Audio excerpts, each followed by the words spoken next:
a pedra fundamental do cristianismo é a ressurreição. Sim, é a ressurreição que mostra a evidência de que Deus tem o poder sobre a morte e outras coisas mais. Mas eu não vou analisar a ressurreição com os mesmos critérios de CSI, querendo saber quem que matou Getúlio Vargas. Esse que é o problema. Aliás, colocando isso, até digo uma coisa que muita gente não entende. Eu respeito, eu tenho muitos amigos que são ateus, que são céticos, e aliás, eu vou até dar um testemunho para você. Houve situações que eu fui tão bem tratado por alguns amigos ateus que eu me senti mais amparado por eles do que por alguns colegas de igreja. Eu não tenho vergonha de falar isso. Eu não tenho vergonha de fazer uma alta crítica sobre a própria religião. Até porque o fato da pessoa ser ateu não necessariamente a torna uma pessoa ruim. Mas de pelo jeito contrário, nenhum. Ela pode. Né? Uma frase que eu coloquei nesse livro aqui. Betinho. Pô, Betinho. Eu coloquei assim, Betinho poderia... Né? Ele tinha hemofilia. Eu falei, Betinho podia até não acreditar em Deus, mas Deus acreditava no Betinho. Então, tem tanta gente que fala, Você cara... tá entendendo? O cara não acreditar em Deus é um detalhe. Você tá ele entendendo? faz o bem, ele tenta ser uma boa pessoa. Meu único questionamento a quem faz o bem sem Deus é um questionamento filosófico, não moral. Eu não duvido, eu não atribuo moralidade à religiosidade. Porque eu já vi na prática muita gente ateu... Puxa vida, que desenvolve um amor maior do que muitos religiosos e teólogos. Faz caridade. Faz caridade, um monte de coisa, você tá entendendo? Você tem um monte de pastor aí, picareta, tirando dinheiro do povo à vontade. Você tem padres que mandou tanta gente aí pra Inquisição aí, Torquemada lá da Espanha, o que o camarada fez. Você tinha e pra não ficar dando exemplo só católico, eu dou também protestante. Jim Jones, o pastor do diabo, que levou um monte de gente pra morte lá na Guiana. Você tá entendendo? Então, quer dizer, e ao mesmo tempo eu tenho ateus como Betinho, porque o cara era só caridade. E eu fico também perguntando, Vilela, considerando que às vezes a minha vida é a única Bíblia que muita gente tá lendo fora da minha religião, eu fico também perguntando se a pessoa é ateu de fato ou se ele rejeita a caricatura de Deus que eu passei pra ele. Exatamente. A única pergunta que eu faço pro ateu é uma pergunta de cunho filosófico, não moral. Você faz o bem baseado em quê? Porque se eu for procurar uma explicação última, e essa é uma característica do filósofo, o filósofo sempre procura questões últimas. Você está entendendo? Quando o filósofo pergunta o que é a vida, qual o propósito da vida, um filósofo clássico, principalmente se ele for aristotélico, de linha aristotélica, ele não está perguntando assim, o que você quer fazer terça-feira da semana que vem? É qual o propósito da vida? É uma resposta que valha para o Vilela, para o Rodrigo, para o Mandíbula, para todo mundo. Ele quer o sentido último, de onde eu vim, para onde eu vou. E se não tem Deus, é difícil encontrar uma justificação razoável por que Hitler era um demônio. Porque raciocinemos. Vou tirar Deus da jogada. Dostoiévski dizia, no Crime e Castigo lá, lindo, nos Irmãos Karamazov, tinha a história de Ivan e Smerdyakov, que era o irmão adotivo do Ivan.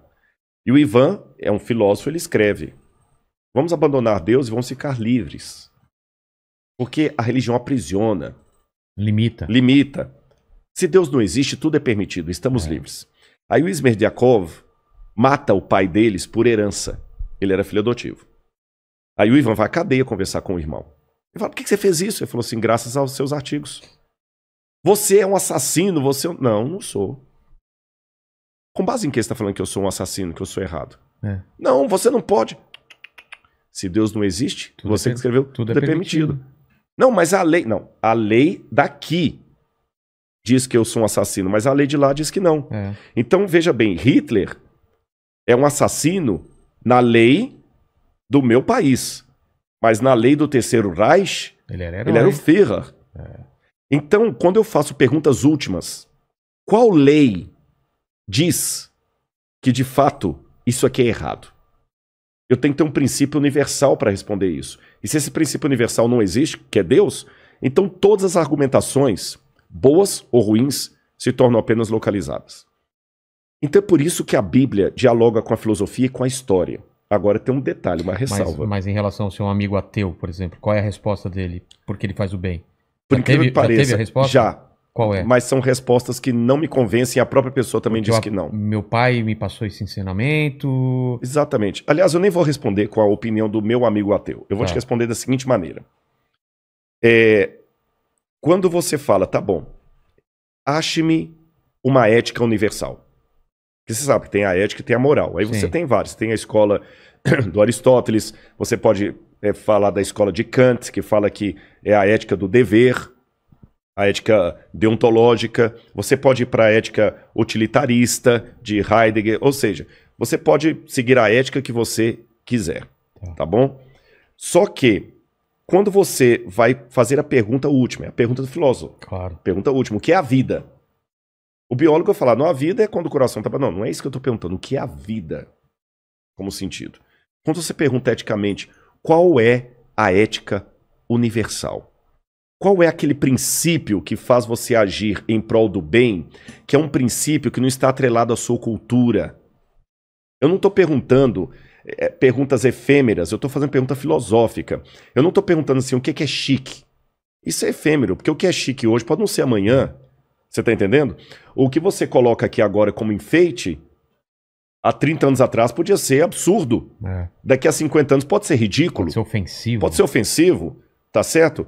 Hoje eu estou usando aqui, o pessoal não está vendo, eu estou com uma calça jeans, um blazer e uma botina daquelas.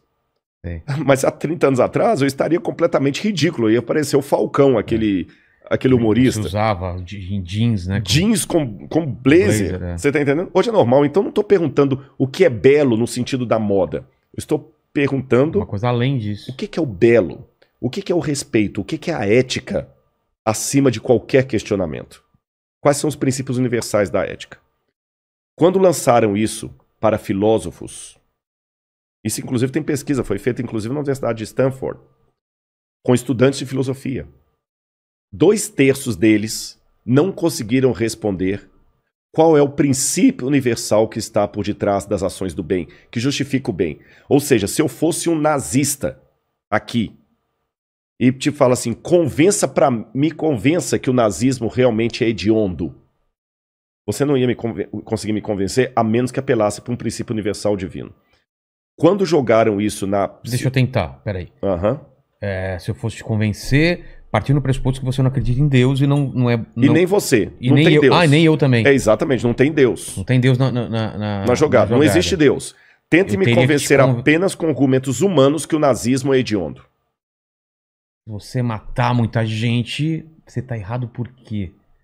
Porque vai contra o princípio. Não tem, né? Princípio não tem. Não tem. Sabe quantas escolas de pensamento houve para tentar criar uma ética universal dispensando Deus? Só se fosse uma lei que limitasse. Você vai ser preso, mas ele não vai ser preso porque... Mas é local. É local. É errado porque... Não tem. Sabe quantas escolas de pensamento filosófico tentaram responder essa pergunta? 600. E teve alguma... Não, tanto é que houve 600.